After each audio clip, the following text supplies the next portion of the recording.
Hey guys, my bad. I meant to do this a couple days ago, but these are my thoughts on weapons. So real quick, I want to talk about Barbarian, which I think I reviewed on my channel a few years ago.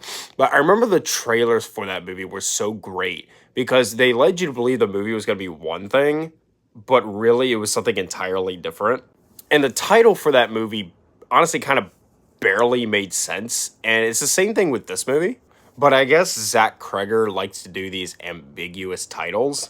And the movie Weapons itself is also pretty ambiguous at times. I would say that that's maybe my one flaw with the movie is that there's some things with the movie that are so ambiguous that we never actually get like an explanation for it. But besides that, I loved this movie. This movie was so creepy at times. I like it like when I watch a horror movie and it makes me sit there and be like, what the what is happening? You know what I mean? I love that.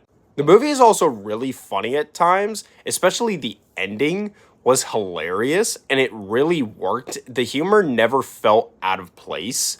All the actors in this movie do a really good job. The movie is told from the perspective of multiple adults dealing with this situation, which is that, as you all know, is like these kids wake up at 2:17 a.m. and run out of their houses into the dark. They just make a beeline into the dark and then they don't come back. This movie really makes me excited to see more of what Zach Kreger can do.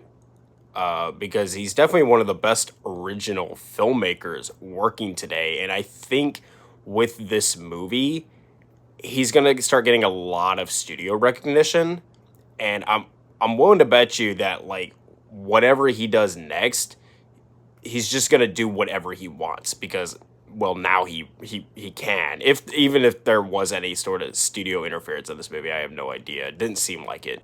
I also really enjoyed seeing Josh Brolin in a horror film.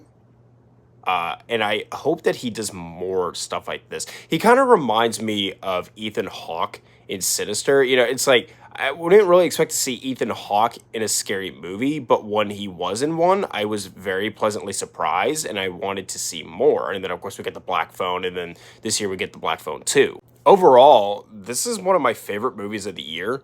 I loved it. It was so creepy and funny and entertaining and interesting and captivating. I mean, almost everything about this movie worked for me. I wouldn't exactly put it up on the same pedestal as like The Shining, but I gotta say, this was a really, really fun theater going experience. And you should go see this movie in the theater and support the filmmaker so that he can make more stuff like this. Subscribe.